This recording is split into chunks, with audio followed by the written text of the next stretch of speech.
Yeah, 28 years ago today, Geoff. Yeah, it's like yesterday. I'm not allowed to forget it, so I got in there early this morning. I was probably on the Twitter and everything about 6 o'clock. Before anybody else said, "Oh yeah, remember this." There's Tony Cascarino's excellent autobiography with Paul Kimmage. The book starts with him in a one-on-one with a keeper, and he talks about what's going through his mind. Of course, he's a striker, but can you remember? You're in this position. You think, "Blimey, I'm going to score at Wembley for England." The keeper's miles off his line. Was there any? What are you thinking?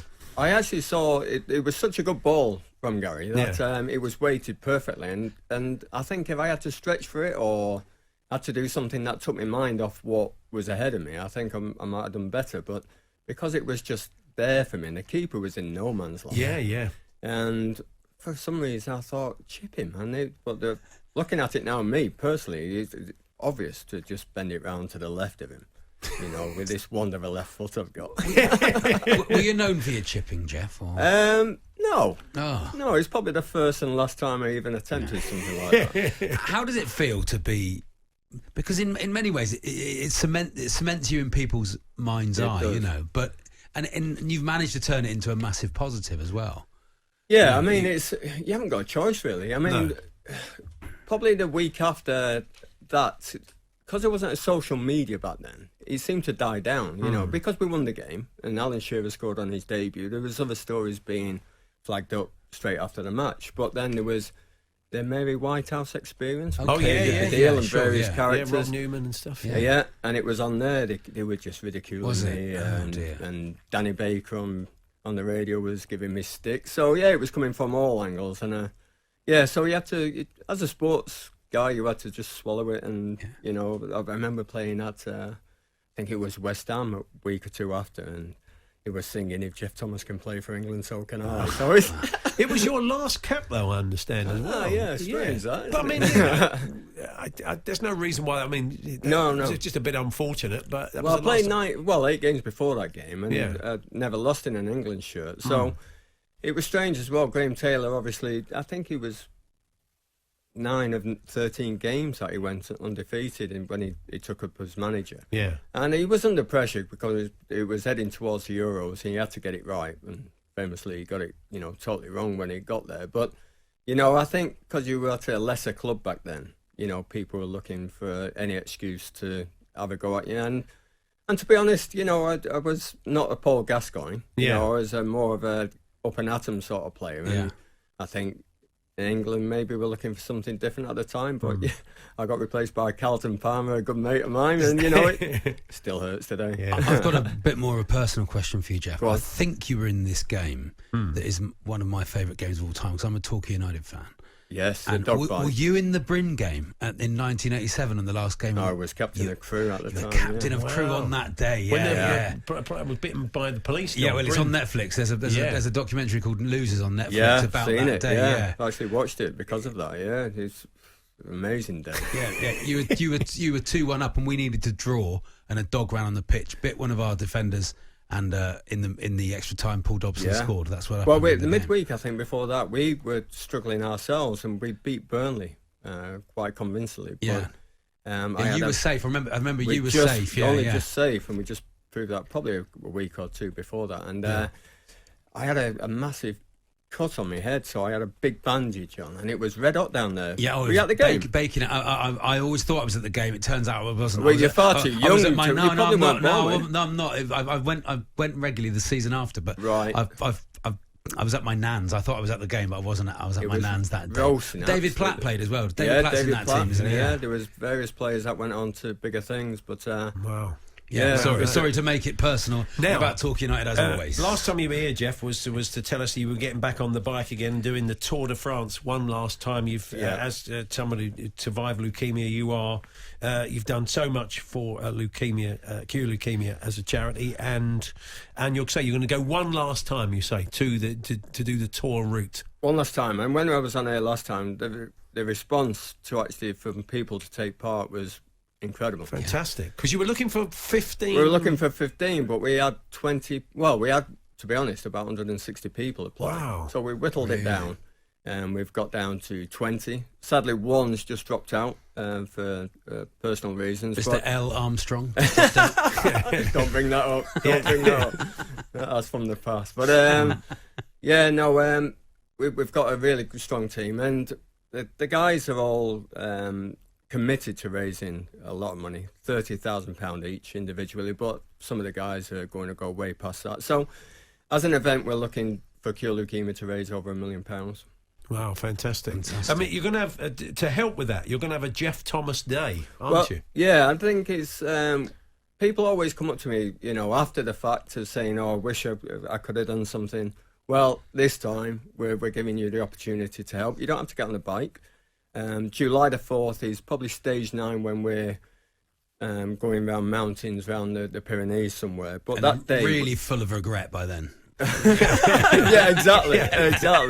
And pain and everything. But it's that day back in 2003 I was diagnosed, and really I want to get out all the positives that have happened since that day. There's such a great drive for finding answers in blood cancer, and we're leading in the world. I've said before that we're very lucky in the UK to have the NHS, and what we're doing at Cure Leukemia is putting an umbrella over various hospitals that really give a population of about 20 million people that we can fast-track clinical trials through, finding new answers. So that's the main reason why I do events like this, is to raise money, but awareness about the work we undertake. And you go out ahead. You go out ahead of the tour, don't you? One day ahead. One day. So that focuses the mind. You can't sort of slow up. Can you? A little bit. They're catching up. Yeah, exactly.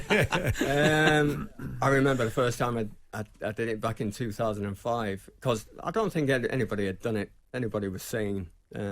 or mad enough to do it back then. Yeah. And people were asking every day, more or less, from the media side, has he caught you up yet? And Lance Armstrong, you mentioned Lance was fighting for his 5th yellow jersey, I think, that year. Yeah.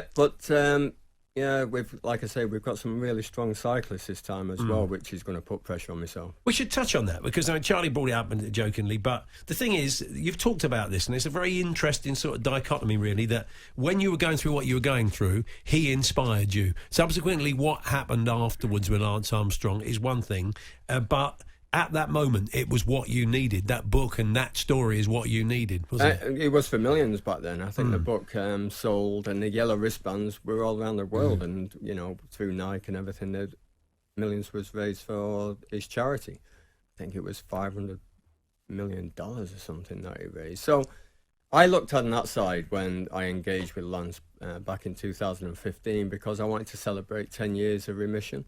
Yeah. And Lance was a part of that. So, I didn't want to sort of chuck him to one side.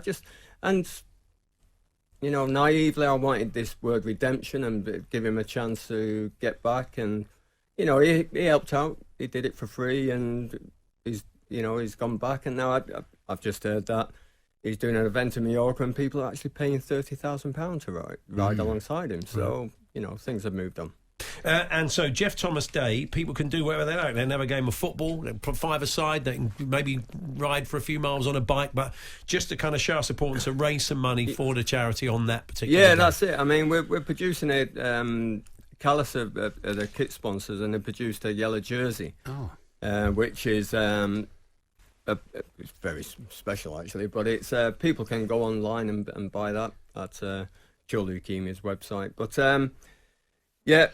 it's like I say, people have asked before, I wish I'd known what you were doing, I wish I could have helped more, and this is the opportunity. They can have a coffee morning, they can go out on the bike, do a ride with a mates, football games, anything you want. The popularity of cycling in this country since you started this as well it's exploded, It exploded, Absolutely exploded. Yeah, I think 2005, I don't think when I was training for the tour then, there wasn't too many bikes on the road. And where I live now, it's endless, it's going past the house, you just one after another. If people want to support what you're doing on the tour, that gt15.co.uk, they can do that, and will all the details of Geoff Thomas Day be on there as well? Yeah, if you add /GT Day onto that will take you to everything, and the charity have suggested loads of different ideas how you can get involved.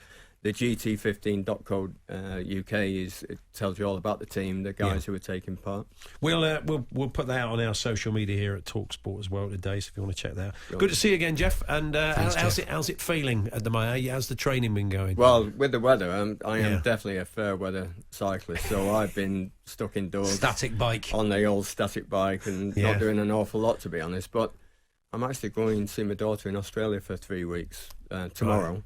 She's been out there for over a year, so I'm looking forward to that. So that's going to give me an opportunity to get some warmth in the lake at least. Great. And how are you marking the 28th anniversary? Not a French restaurant, I take it, this evening. Won't be doing that. No, probably packing and burying my head again for another year. Well, look, you're a good sport about it. So, this is a really interesting chat with Matt Lawton and Gary. Gary's line is a killer line, isn't it? He said, how do you remember Geoff as a player? He said, well, I remember him mainly as one of the great finishers. Yeah. Tough. I mean, he was a great finisher, wasn't he? Yeah. But like he said in the interview, he had his little hiccups along his way. He did that pen against Brazil. Let's not forget. Dinked into the but keeper's you did arms. forget though, don't you? Yeah. He did other things apart from that. Yeah. Which I never had the opportunity to try and correct anything anyway. Well, good to see you, Geoff. Take care. Brilliant. Thanks, Best Geoff. of luck, and keep in touch. If we can help along the way before the big race and the ride anyway to the tour, let us know. I mean, if you can just say, if I've just a quick minute, it's just that there's opportunities have still sponsored. We have got a title sponsor in place, but there's opportunities to get on the shirt still, and there's going to be a load of coverage with what the guys are doing. They're all dotted all around the country, so locally and nationally there'll be news stories about this, so it'd be great to get people on board. Okay, if you can help, go and check it out, gt15.co.uk. It's Paul Hawksby and Charlie Baker here on TalkSPORT.